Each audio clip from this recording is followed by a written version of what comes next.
Hello guys, अस्सलाम वालेकुम। Bablu Ansari YouTube channel पर आप सभी का स्वागत है। अगर आप हमारे चैनल पर नए हैं तो आप पहले हमारे चैनल को सब्सक्राइब करके बेल आइकन घंटी भी दबाना ना भूलें और वीडियो को लाइक करके मोटिवेशन बढ़ाएं, शेयर करके भी। अस्सलाम वालेकुम।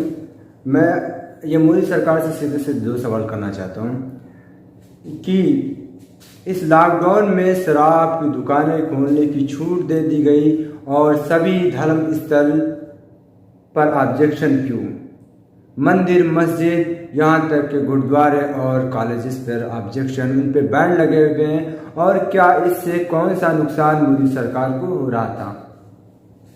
इस लॉकडाउन के चलते भी इस शराब की दुकान खोलने की छूट देने की वजह क्या है?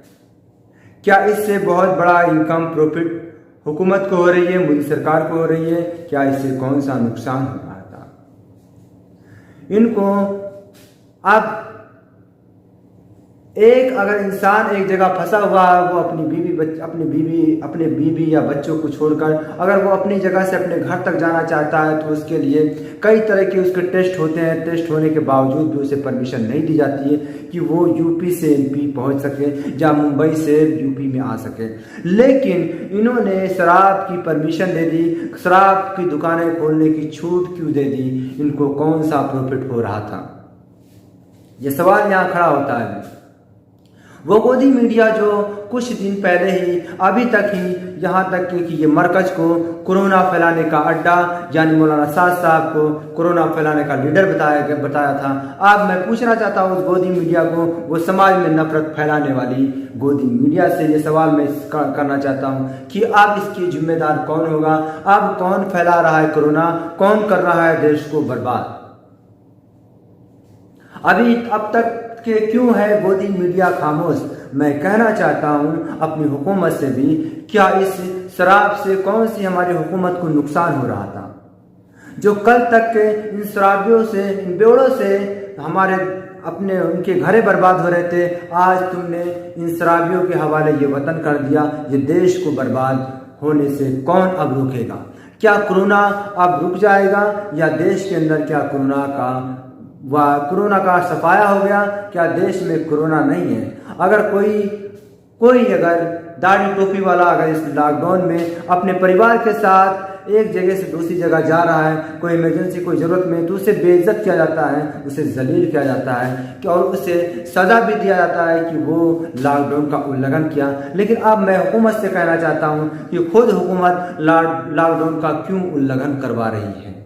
इन बेवड़ों के हाथ में इस देश को क्यों रख दिया गया कि देश को बर्बाद किया जाए? एक दिन में इस बेवड़ों की वजह से, मैं इन बेवड़ों को नहीं बल्कि इस हुकूमत की वजह से, इस शराब की दुकान खोलने की वजह से इस देश में एक दिन में 1500 नए केसेस आए कोरोना का। इसका जिम्मेदार कौन होगा? क्या आप इस हुकूमत को नहीं दिखता? सिर्फ ये मीडिया को सिर्फ मुसलमान दिखते हैं। इस मीडिया से मैं कहना चाहता हूँ, ये गोदी मीडिया, ये नफरत फैलाने वाली ये गंदी मीडिया जो सिर्फ इन मुसलमानों को टारगेट किया जाता है, सिर्फ और सिर्फ मुसलमानों को बदनाम किया जाता है और किसी हुकूमत को नहीं। अब इसके जिम्मेदार कौन होगा? मैं इनसे कहना चाहता हूँ, इनसे पूछना चाहता हूँ कि अब इसकी जिम्मेदार कौन है? किसको ठहराएंगे? ये 1500 नए केसेस आए, इनकी जिम्मेदार कौन होगा इस देश में? क्या मिस्टर मोदी होंगे या हमारे गृह मंत्री साहब होंगे? इसकी जिम्मेदार कौन होगा? सीधा सा सवाल है।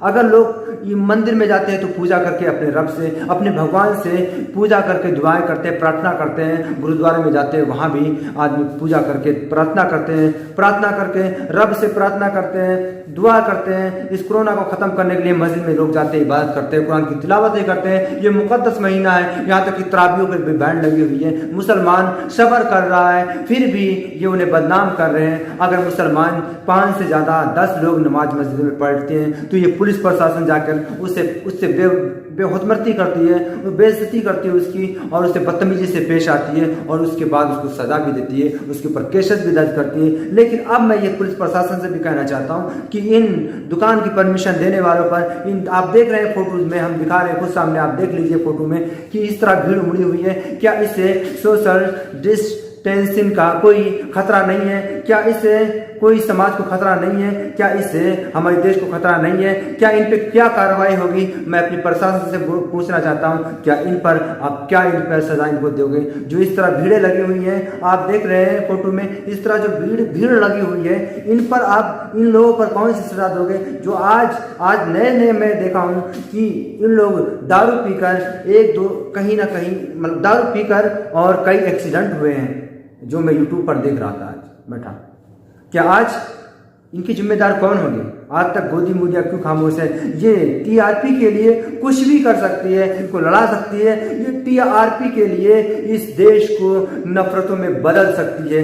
ये वो मीडिया है, ये गंदी, ये गोदी मीडिया और ये हुकूमत जिसने आज शराब की दुकानें खोलने की छूट दे दी। इस लॉकडाउन में इतनी बड़ी मुश्किलों का सामना कर रहा है हमारा देश ही नहीं बल्कि पूरी जहान, और उसमें इन्होंने शराब की दुकान खोलने की परमिशन दे दी। अगर तुम्हें परमिशन देनी है तो आप मार्केट और चीज़ों का परमिशन दो। अगर तुम्हें परमिशन देनी है तो मस्जिदों में नमाज पढ़ने की परमिशन दो। अगर तुम्हें परमिशन देनी है तो मंदिरों में पूजा करने की परमिशन दो। अगर तुम्हें परमिशन देनी है तो गुरुद्वारे में जाकर लोगों को जाने की परमिशन दो। अगर तुम्हें परमिशन देनी है तो लोगों को अफ्तार करने की परमिशन दो पहले की तरह। अभी इस महीने में कितना मुसलमान बर्दाश्त करेगा?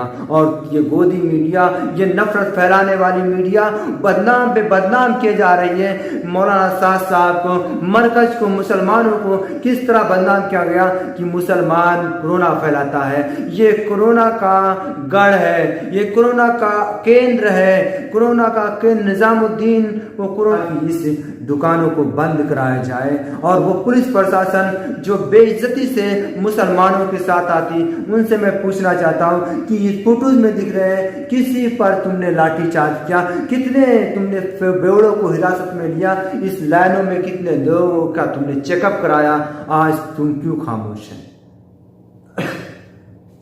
आप सबसे मैं दुआ की रिक्वेस्ट करते हैं होती है। ये मेरी माँ की एक ख्वाहिश थी कि मैं डॉक्टर बनूं, डॉक्टर नहीं बन पाया, लेकिन फिर भी मैं अपने माँ बाप का शुक्र अदा करता हूँ कि मुझे इस लायक बनाया कि आज मैं खड़ा होकर बोल तो सकता हूँ। इस हुकूमत हो या इस नफरत फैलाने वाली मीडिया हो, उसके खिलाफ आप लोगों से दुआ की दरख्वास्त करता हूँ। खुदा हाफिज।